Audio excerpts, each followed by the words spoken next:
말씀은 예레미야 32장 36절에서 44절까지입니다. 예레미야 32장 36절에서 44절까지 말씀 번갈아 가면서 읽습니다. 제가 먼저 읽겠습니다. 그러나 이스라엘의 하나님 여호와께서 너희가 말하는 바 칼과 기근과 전염병으로 말미암아 바벨론 왕의 손에 넘긴 바 되었다 하는 이 성에 대하여 이와 같이 말씀하시니라.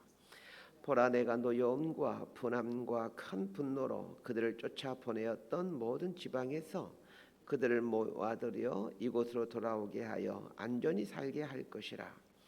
그들은 내 백성이 되겠고 나는 그들의 하나님이 될 것이며 내가 그들에게 한 마음과 한 길을 주어 자기들과 자기 후손의 복을 위하여 항상 나를 경외하게 하고 내가 그들에게 복을 주기 위하여 그들을 떠나지 아니하리라 하는 영원한 언약을 그들에게 세우고 나를 경외함을 그들의 마음에 두어 나를 떠나지 않게 하고 내가 기쁨으로 그들에게 복을 주되 분명히 나의 마음과 정성을 다하여 그들을 이 땅에 심으리라. 여호와께서 이와 같이 말씀하시니라. 내가 이 백성에게 이 큰 재앙을 내린 것 같이 허락한 모든 복을 그들에게 내리리라. 너희가 말하기를 황폐하여 사람이나 짐승이 없으며 갈대아인의 손에 넘긴 바 되었다 하는 이 땅에서 사람들이 밭을 사되 44절 함께 읽습니다. 베냐민 땅과 예루살렘 사방과 유다 성읍들과 산지의 성읍들과 저지대의 성읍들과 네겝의 성읍들에 있는 밭을 은으로 사고 증서를 기록하여 봉인하고 증인을 세우리니 이는 내가 그들의 포로를 돌아오게 함이니라. 여호와의 말씀이니라. 아멘. 예레미야 32장은 시드기야 왕이 통치한 지 10년째 되던 해에 주신 말씀입니다. 시드기야 11년째에 남유다가 바벨론에게 완전히 멸망하게 되니 이 예레미야 32장의 말씀이 주어진 때는 멸망 직전이라는 것을 알게 됩니다. 시드기야 10년이 되던 해에는 바벨론이 예루살렘을 점령하기 위해 예루살렘을 포위하고 있었고 예레미야는 궁중 시위대 뜰에 갇혀 있는 상황이었습니다. 이때 하나님께서 예레미야에게 말씀을 주시는데 그 말씀은 심판과 회복에 대한 말씀이었습니다. 어제 본문인 32장 16절에서 25절까지는 남유다에 대한 심판을 선언하시면서 남유다가 왜 심판을 받아야 하는지에 대한 이유들을 설명해 주고 있었습니다. 남유다가 심판을 받게 된 몇 가지 이유를 말씀하시는데 첫 번째는 그들이 악을 행했기 때문이고 두 번째는 그들이 우상을 숭배했기 때문입니다. 어제 아침에 이 악이라는 단어에 대해서 설명해 드렸습니다. 악이라는 히브리 단어는 라라는 단어인데 이 단어의 뜻은 깨트리다라는 뜻입니다. 하나님과 관계를 깨트리는 것, 사람과의 관계를 깨트리는 것, 그것이 악입니다. 하나님께서 이스라엘 백성들에게 원하시는 삶은 하나님과 관계가 회복된 삶이고 또 사람들과의 관계가 회복된 삶인데 이스라엘 백성들은 그렇게 살지를 못했던 것입니다. 하나님과 관계를 깨뜨리고 사람과의 관계를 깨뜨리며 살았던 것이죠. 결국 이 하나님 말씀에 대한 이러한 불순종들이 심판을 가져왔던 것입니다.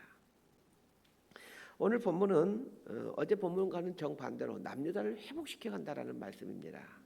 어제 말씀을 보면서 하나님께서 심판하시는 패턴을 볼 줄 알아야 된다라고 말씀드렸었죠. 그러면서 어떻게 살면 심판을 받는지에 대해서 얘기해 주었습니다. 위에서도 말씀드렸지만 첫 번째가 악을 행하면 심판을 받는다라고 배웠고 두 번째가 하나님께 얼굴을 향하지 않고 말씀에서 떠나 살 때 심판이 오게 된다라고 또 말씀드렸었습니다. 세 번째가 우상 숭배를 하면 심판을 받는다라는 것을 배웠습니다. 하나님의 심판이 오는 이 패턴을 알아서 이러한 삶에서 떠나는 삶을 살게 될 때 하나님이 주시는 복을 누리며 살게 됩니다. 오늘 본문은 이제 회복에 대한 약속을 하나님께서 해주시는데 오늘 본문을 통해서는 뭘 깨달아야 되겠습니까? 어떻게 하면 하나님의 복이 임하는 삶을 살게 되는가? 요거를 깨닫게 되기를 바랍니다. 36절에서 41절까지 말씀 함께 보도록 합니다. 시작. 그러나 이스라엘의 하나님 여호와께서 너희가 말하는 바 칼과 기근과 전염병으로 말미암아 바벨론 왕의 손에 넘긴 바 되었다 하는 이 성에 대하여 이와 같이 말씀하시니라. 보라, 내가 노염과 분함과 큰 분노로 그들을 쫓아보내었던 모든 지방에서 그들을 모아들여 이곳으로 돌아오게 하여 안전히 살게 할 것이라. 그들은 내 백성이 되겠고 나는 그들의 하나님이 될 것이며 내가 그들에게 한 마음과 한 길을 주어 자기들과 자기 후손의 복을 위하여 항상 나를 경외하게 하고 내가 그들에게 복을 주기 위하여 그들을 떠나지 아니하리라 하는 영원한 언약을 그들에게 세우고 나를 경외함을 그들의 마음에 두어 나를 떠나지 않게 하고 내가 기쁨으로 그들에게 복을 주되 분명히 나의 마음과 정성을 다하여 그들을 이 땅에 심으리라. 36절의 시작은 그러나라는 접속사를 시작하고 있습니다. 어제 본문은 남유다에 대한 심판을 선언하는 내용이었는데 오늘 본문에서는 그러나라는 말로 시작하면서 남유다를 회복시킬 것에 대한 이야기를 하고 있습니다. 하나님은 우리를 심판하는 분이기도 하면서 동시에 회복시켜가는 분이시기도 합니다. 심판과 회복이 하나님의 손에 달려 있습니다. 저주와 복이 하나님의 손에 달려 있습니다. 오늘 본문을 보면 조금 전까지 저주와 심판을 선언하셨던 하나님께서 갑자기 남유다를 회복시킬 것에 대한 말씀을 하는 것을 보게 됩니다. 자, 여기서 중요한 질문을 해야 됩니다. 저주와 심판을 하게 된 이유에 대해서는 수도 없이 하나님께서 말씀해 주셨습니다. 하나님을 떠나 악을 행하며 또 우상 숭배를 하였기에 하나님의 심판이 오게 된다라고 하나님 말씀해 주셨습니다. 자, 그러면 오늘 본문에서는 이제 회복을 말씀하시는데 회복을 가져오게 하는 이유가 무엇이냐는 것입니다. 그 심판을 가져오게 하는 이유는 이제 분명히 알게 됐죠. 회복을 하나님께서 일으키신 회복을 가져오는 이유가 무엇이냐는 겁니다. 재미있는 것은 회복에 대한 이유가 나와 있지 않다는 것입니다. 그러나 우리는 바벨론 포로 잡혀간 이스라엘 백성들의 삶을 보면서 하나님의 깊은 그 지혜를 알게 됩니다. 바벨론 포로로 잡혀가는 심판을 겪으면서 이스라엘 백성들이 자발적으로 하나님께 돌이키더라는 것입니다. 자발적으로 말씀을 붙들고 사는 삶을 살게 됩니다. 그걸 말해주는 것이 바벨론 포로 중에 회당을 짓고 또 자녀들에게 하나님 말씀을 가르치는 일을 하는 것입니다. 참 이상합니다. 하나님 백성들은 심판을 받게 될 때 꼭 하나님께 돌아오더라는 것입니다. 심판을 받게 될 때 어떻게 행동하느냐에 따라 하나님의 택한 백성인지 하나님이 유기한 백성인지가 판가름 납니다. 하나님이 택한 백성은 심판 중에 있을 때 하나님께로 돌이킵니다. 반면에 유기된 백성은 심판 중에 오히려 하나님을 저주하고 더 악한 길로 가게 됩니다. 이스라엘 백성들이 바벨론 포로 생활을 하게 될 때 두 가지 면에서 정화가 이루어지게 됩니다. 첫 번째는 바벨론에 끌려간 사람들의 마음의 정화입니다. 조상들과 자신들의 죄악을 보면서 이스라엘 백성들은 회개합니다. 예배를 귀히 여기지 않았었고 말씀을 붙들고 살지 못했었던 지난날의 삶을 회개합니다. 이런 모습을 통해 바벨론에 끌려간 이스라엘 백성들의 마음을 정화시켜가는 것입니다. 두 번째는 이 폐허가 된 예루살렘의 정화입니다. 하나님께서 왜 예루살렘을 폐허로 만들어 버리신 것일까요? 오랜 세월 동안 예루살렘에는 각종 악이 쌓이고 있었습니다. 이스라엘 백성들이 예루살렘에 살면서 그 땅에 각종 악을 쌓아가고 있었습니다. 하나님은 예루살렘을 바벨론을 통해 폐허를 만드심으로 그 오랜 세월 동안 쌓여진 이 악을 정화시켜 가십니다. 그럼에도 본다라면 하나님의 백성들을 향한 하나님의 심판은 결코 심판이라 할 수 없습니다. 정화의 과정이라고 해석하시는 게 타당합니다. 그래서 우리 삶의 심판이라고 여겨질 만한 그런 사건들을 일들을 접할 때마다 하나님께서 내 삶을 정화시켜 가는구나. 하나님께서 우리나라 가운데 심판이라고 여겨질 만한 그런 사건들이 생각되는 사건들이 있을 때마다 하나님께서 이 나라의 민족을 정화시켜 가시는구나. 이렇게 생각할 수 있게 되길 바랍니다. 오늘 본문에 보면 하나님께서 이스라엘을 회복시킬 것을 말씀하시면서 복을 주시겠다라고 말씀하십니다. 그러면서 복을 받을 수 있는 두 가지 조건을 말씀해 주십니다. 우리 모두 다 복을 받기를 원하고 있지 않습니까? 오늘 말씀을 통해서 하나님께 복을 받을 수 있는 두 가지 조건이 무엇인지를 설명드릴 텐데 여러분 이 평생 살아가는 동안 이 두 가지만 정말 잘 중요하게 여기고 잘 붙들고 살아도 하나님 주신 복들 많이 누리며 살게 될 겁니다. 잘 기억하시길 바랍니다. 자, 첫 번째는 39절 하반절에 나옵니다. 항상 나를 경외하게 하고, 하나님을 경외하는 것이 하나님께 복을 받을 수 있는 출발점입니다. 이 경외한다라는 말은 사랑하는데 동시에 두려워한다라는 뜻입니다. 우리는 하나님을 사랑해야 됩니다. 그리고 편하게 생각해야 되죠. 그건 하나님이 우리를 사랑하신다고 방자하게 살아서는 안 됩니다. 쉽게 말해 죄 짓는 것을 쉽게 생각해서는 안 된다는 말입니다. 하나님을 너무 사랑하지만, 그리고 하나님이 나를 너무 사랑하신다는 것을 잘 알고 있지만 죄를 짓는 것에 대해서는 두려워해야 됩니다. 이게 하나님을 경외하는 삶입니다. 하나님은 나를 사랑하기 때문에 내가 무슨 죄를 해도 이쁘게 봐주셔, 이렇게 생각하면 안 됩니다. 마치 그 손자들이 할아버지 할머니가 무조건 오냐 하니까 그냥 버르장머리 없이 잘하지 않습니까? 그런 것처럼 하나님 나를 무조건 사랑해 주셔, 내가 어떻게 살아도 오냐 이렇게 하신다고 생각하면 안 됩니다. 하나님은 죄에 대해 합당한 형벌을 내리시는 분이십니다. 하나님은 죄를 엄청 싫어하시는 분이시고 죄에 대해서는 어떤 모양으로든지 해결해 가십니다. 이 죄에 대한 해결이 형벌과 심판입니다. 죄는 시간이 지난다고 없어지는 게 아닙니다. 반드시 그 죄에 대한 어떤 모양으로든지 그 대가를 지불해야만 죄가 없어지는 것이죠. 그래서 예수님께서 인류의 죄를 속하시기 위해서 십자가에 달려 죽으신 거예요. 자, 이 하나님의 법칙, 원칙을 알게 되면 하나님을 경외하게 됩니다. 내가 지은 죄가 시간이 지난다고 없어진 게 아니구나, 어떤 모양으로든지 죄에 대한 마땅한 형벌을 받아야 되는구나를 알게 된다면 죄로부터 멀어지는 삶을 살게 되고 하나님 경외하게 되죠. 하나님께 복을 받는 두 번째 조건, 이유가 있습니다. 하나님과 함께함입니다. 40절에 보게 되면 내가 그들에게 복을 주기 위하여 그들을 떠나지 아니하리라, 이렇게 말씀하고 계십니다. 떠나지 아니한다, 즉 하나님이 함께 하신다라는 말이죠. 하나님이 함께 하시면 그 인생은 하나님께 복을 받게 됩니다. 왜냐하면 하나님이 복의 근원이시기 때문입니다.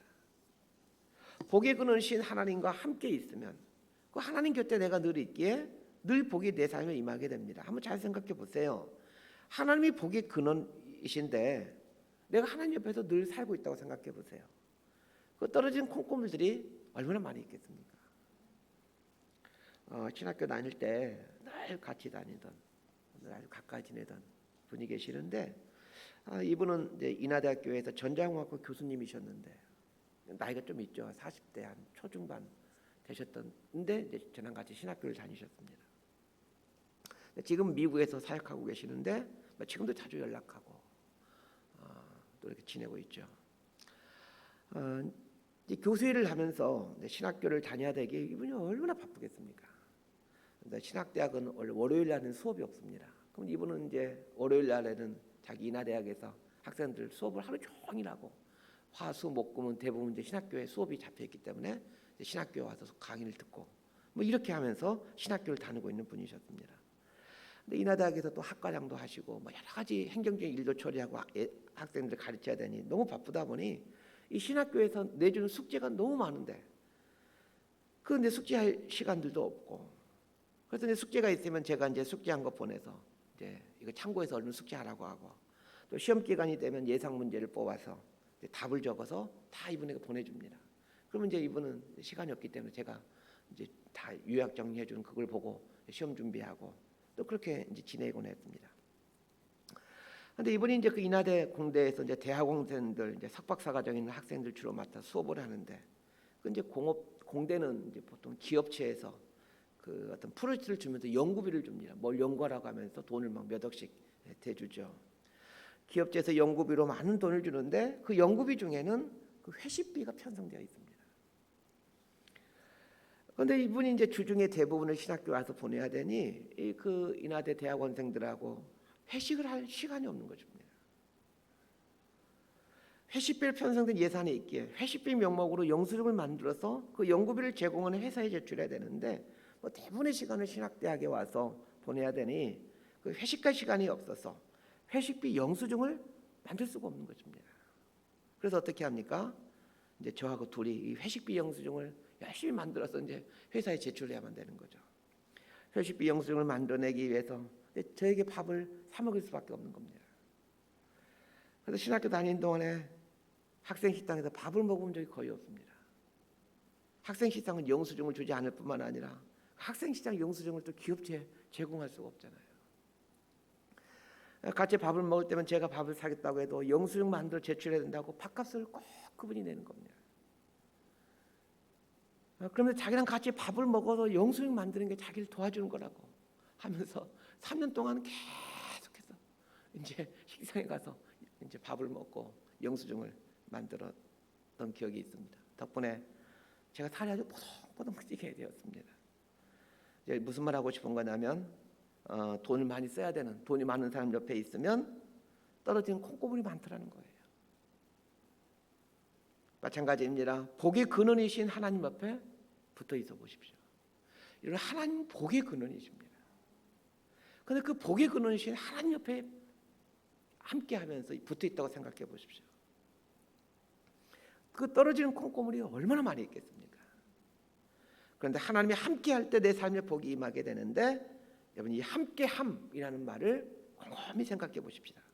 함께함이라는 말은 한쪽의 노력만으로는 안 됩니다. 하나님은 우리를 떠난 적이 없으시고 또 떠나고 싶어 하지도 않으십니다. 문제는 우리이죠.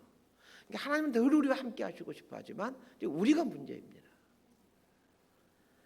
하나님은 우리와 늘 함께 하시고 싶어 하시나, 그래야 우리에게 여러 가지 복들을 주시고 싶어 하시나, 문제는 우리가 자꾸 하나님을 떠나게 되면 이 함께함이 이루어지지 않는다는 겁니다. 그래서 함께함은 하나님도 내 옆에 계셔야 되지만 나도 하나님 옆에 있을 때 가능하게 됩니다. 하나님 옆에 있으면서 하나님과 함께하는 삶을 살게 되면 많은 복들이 내 삶에 주어지게 됩니다. 하나님과 함께해서 손해볼 건 하나도 없습니다. 그런데 문제가 무엇입니까? 우리도 하나님과 함께함을 별로 좋아하지 않는다는 것입니다. 여러분이 알고 있는 사람들 유심히 잘 보시길 바랍니다. 하나님과 함께하는 삶을 사는 사람 중에 저주 속에 살고 있는 사람이 있나 한번 잘 보시길 바랍니다. 하나님과 함께 살아간 사람이 잠깐은 환난을 당하긴 하지만 형통과 평안함이 있다는 걸 꼭 발견하게 될 겁니다. 하나님을 가까이 하시길 바랍니다. 복의 근원이신 하나님과 함께 있으면 하나님과 가까이 있는 사람에게 복이 부어지게 됩니다. 이게 복받는 비결 아니겠습니까? 사실 복받는 비결 어렵지 않습니다. 말씀 정리합니다. 하나님은 우리에게 복을 주시고 싶어 하십니다. 그런데 복을 받기 위해서는 우리가 해야 될 일이 있죠. 첫 번째는 하나님을 경외하는 것이고, 두 번째는 하나님과 함께 하는 것입니다. 하나님을 사랑하는 삶을 살게 되고 죄에 대해서는 두려워하는 삶을 살게 될 때 하나님 복이 임합니다. 그리고 하나님과 함께 더불어 생을 살아갈 때 또 하나님의 복이 임하게 됩니다. 이게 복받는 인생을 사는 비결이죠. 자, 그렇다면 우리가 어떻게 살아야 될지 금방 알게 됩니다. 결국은 하나님이 복을 주시는 분이시지만 그 복을 가져오게 하는 것은 내 자신이구나 라는 것을 알게 됩니다. 그런 면에서 하나님을 믿고 사는 우리의 인생은 너무 귀하고 귀한 선물입니다. 매일매일이 하나님의 복을 받아 누리는 기회가 되기 때문입니다. 이런 복된 삶을 살아가는 저와 여러분의 삶이 되기를 진심으로 소망하고 축복합니다. 기도하겠습니다. 하나님, 이스라엘 백성들을 바벨론 포로 생활을 하게 하심으로 심판을 하시지만, 그러나 그 심판을 깊이 생각해 보면 이스라엘 백성들의 마음을, 그 죄된 마음을 정화시켜가는 기간이었고, 죄로 오염된 예루살렘을 정화시켜가는 기간이었음을 알게 됩니다. 우리에게 좋은 걸 주시고 싶어하는 분이 하나님이심을 알게 됩니다. 하나님께 주시는 복을 누리는 이 조건들에 대해서 배웠습니다. 하나님 경외하는 삶을 살아갈 때, 또 하나님과 함께하는 삶을 살아갈 때 복의 근원이신 하나님이 주신 복을 누리며 살게 된다는 걸 오늘 말씀을 통해 알게 됩니다. 이 말씀 붙들고 하나님 경외하는 삶 살게 하시고 하나님과 함께 더불어 인생을 살아가는 이 기쁨 누리며 살아간 저희들이 될 수 있도록 인도하여 주옵소서. 예수님 이름으로 기도드리옵나이다.